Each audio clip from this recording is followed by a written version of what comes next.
Hi everyone. I want to share a text message that I received, and I've seen this floating around for some time. I do believe I know where it's coming from, but I just want to show this as an example of just how far and how extreme people are willing to go.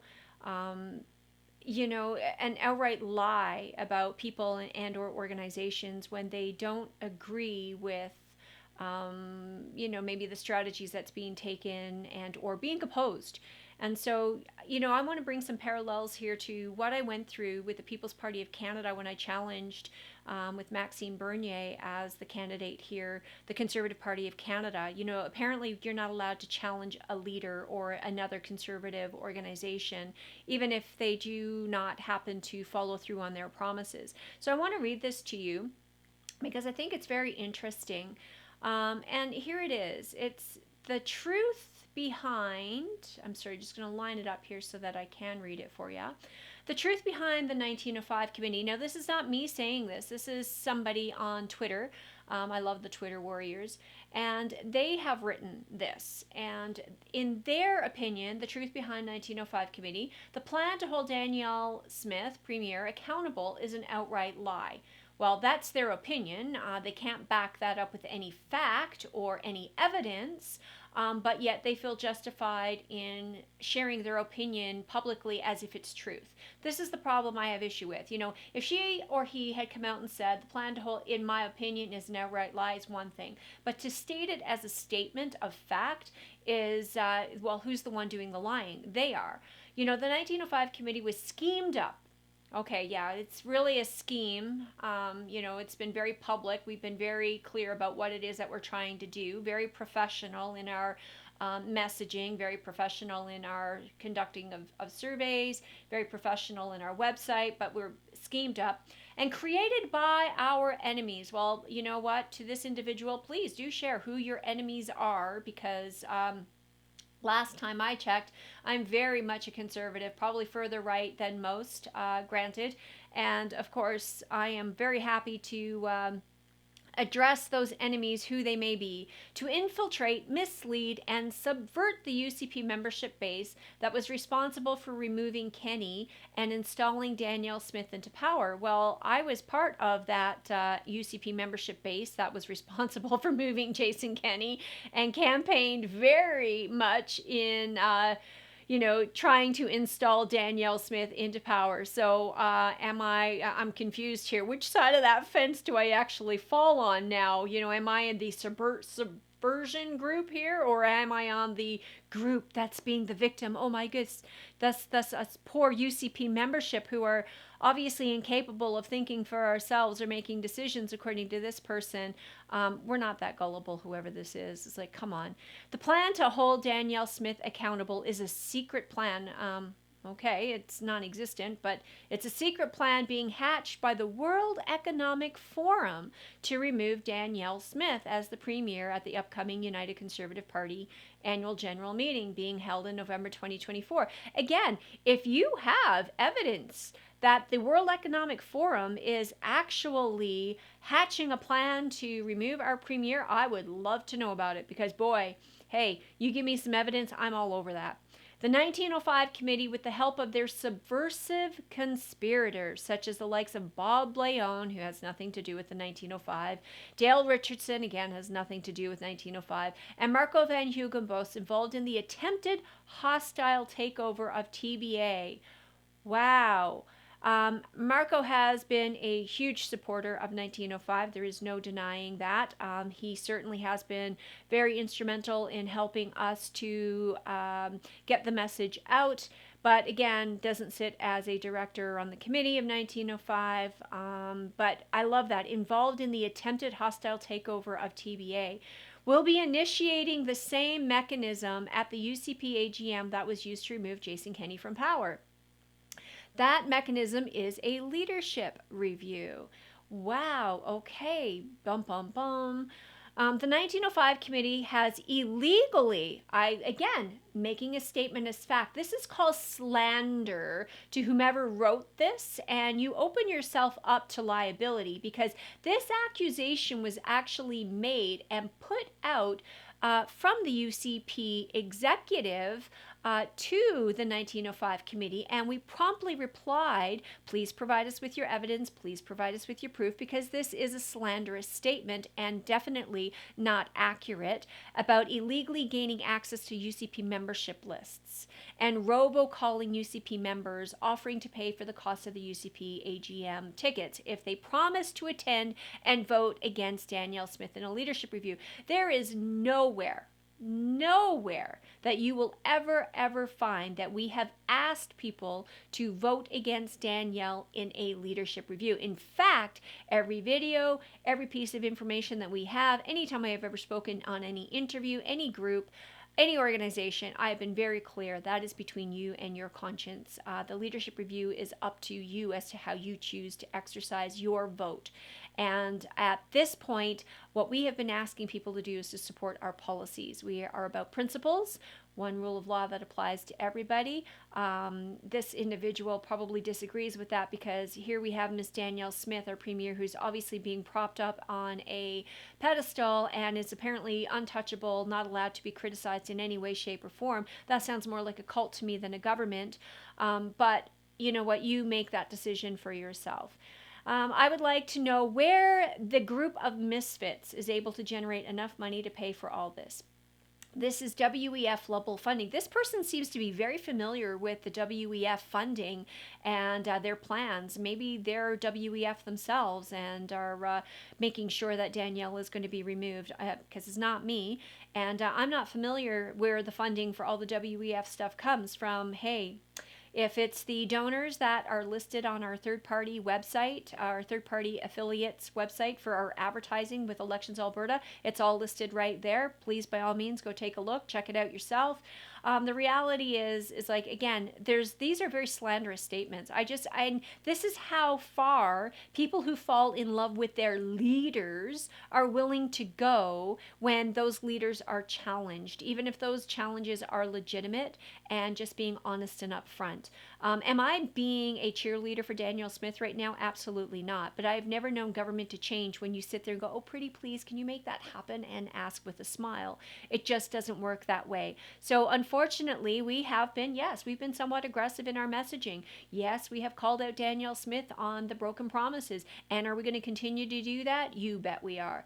We are not going to slow down. We are not backing down. Why? Because we want to see real change happen in this province. I had a great conversation with a friend today who sent this to me, and the reality is, let's take a look at our federal government, for example. Why is it that the provincial government and that the people of Alberta always take the foot off the gas in fighting for the things that are nearest and dearest to us, things that matter most to us when we get a Conservative government in the federal side of the house? Well, because we feel, oh, well, we're comfortable, we're safe for now. But the reality is that the Liberal government actually owns and controls the House of Commons 2/3 of the time. History has proven that. That's just a fact, right? So why is it that when we, for 1/3 of the time, that we actually get some control and influence and a Conservative government in the federal seat in Ottawa, why is it that we back off? That is when we should be actually stomping on the gas pedal and pushing through everything that Albertans want, everything that Conservatives want. But why don't we do that? Right? Because we're too comfortable. Why? Because we don't apply any public pressure to the federal government. We go, oh, they're going to do everything that we ask them to do, or we can back off now, which is not true. That's when we should be actually stomping on the gas and actually making demands that our Conservative counterparts, apparently federally, do more of what the provincial government Conservatives want to see happen. But we never do that. And that's a really good thing. So here I am applying the same kind of pressure that the PPC, of which everybody knows I have been a strong supporter of. Why? Because I like their policies. Maxime Bernier and the People's Party of Canada have tremendous policies. So good, in fact, that Pierre Poilievre is actually winning the Conservative vote over in places like Toronto and everywhere else right now on those policies. CBC, immigration, affordability, the economy. Hey, we said it long before it was ever popular. We said it long before anybody else became aware that there was a problem. That's called leadership. And I'm doing the same thing now provincially. I am calling out a premier who is supposedly conservative, who came in full of, I would say, piss and vinegar, made a lot of promises, but I haven't seen those promises fulfilled. And so am I putting public pressure? Am I calling her out? Yes, I am. Why? Because I want to see her follow through on the promises that she made. Here, this is very important for people to know. These 1905 subverts are going around deceptively telling the UCP membership base that they have no intentions to remove. Again, you know what? You can continue to stoke the lies here, whomever you are. Smith just want to hold her accountable. Well, you know what? We have to hold our governments to account. It is simple as that. You're not going to do it with a pretty please. This is an outright lie, again, making a very outright, truthful like statement instead of saying in her opinion or his opinion. And many of our UCP members base have fallen for this trickery of words. Oh, you guys are not smart enough here. This person is obviously intellectually more superior. This sounds very NDP-like if you ask me. You know, they're the intellectual superiority over everybody else, and everybody else just falls for trickery and, you know, nice words. A UCP leadership review is only used to remove a premier from power. Okay, so we have them every 2 years. They have to have one when they come into power. And I don't get to set the rules around a leadership review. I said this actually last night on an interview on a live stream that I did. Why is it that this should be a performance review, right? Why is it that this is supposedly about removing a premier from power? It's an all or nothing measure. The UCP sets those guidelines and makes those rules, not me.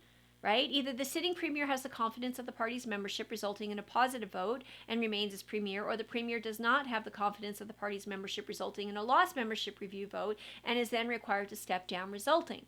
So this is the text, and I'm going, so I don't make those rules. Those are rules set by the UCP. Feel free to change those rules. As a matter of fact, I would like to see a leadership review actually looked at upon more as a performance review. How about we looked at it, okay, how is she performing on this issue, this issue, this issue, this issue? How about people rank it on a scale from, if you had to give, you know, Danielle Smith a score of 1 to 100 or 1 to 10 or whatever that scale may be, where would she fall on, in your opinion, on immigration? You know, is she doing a good job, a bad job? 1 to 10, give us a number, right? How about we do the same thing on unemployment? Right now, Edmonton has the second highest unemployment. There's reasons for that, and I'm not going to get into them here. But the reality is, you know, the government, the UCP government in particular, conservative government, usually excels on economic issues. And right now, the UCP and this province conservative government is falling way behind in perception, at least. People are beginning to look at the NDP and say, hey, you know, I think they align with us better on issues of affordability than the conservative government does. That's a very dangerous place for the UCP to be and for conservatives to be, especially in something that has very typically and traditionally been a stronghold issue for us. So I just want to call this particular text out and point out how ludicrous this is, that, you know, I particular am working for the WEF. I was around long before calling out the globalist agenda. Let's take a look at climate change. Let's take a look at, you know, ICLEI, and let's take a look at the United Nations, and let's take a look at other PPC policies that we have called out, and I have been there lockstep barrel all the way through since 2018, 2019, very vocal. Social media posts, whether it be on Twitter, whether it be on Instagram, whether it be on YouTube. I'm going to imply even that I am World Economic Forum or accepting funding from the World Economic Forum is absolutely so ludicrous. And the lies, but I want to point out, there are people out there so hell-bent on not challenging the status quo. These are the people that scare me, because this is how you get to truth, is when you actually challenge the narrative, you push our politicians, our government to account. And this person or individuals, group maybe, don't believe that we have the ability, authority, or the right to do that. And that is very communist, in my opinion. That is very socialist type of thinking, very not conservative. And so to make up lies, to throw kind of slanders around like this, makes me question some of the people who have infiltrated the UCP and our conservative movement, because I'll tell you, It's not me and the 1905 you should be looking at. Whoever wrote this tweet and this text, boy, those are the people you should be looking at, because if we can't challenge our government and we can't question, these are the people who have basically infiltrated us because they're not conservatives. So I'm going to leave it there. God bless you all. And any questions for me, you guys, you know how to find me. If you like the message, you like the YouTube channel, you like me, please subscribe. Please hit the like button. Please do share. And again, ludicrous. Have a good day.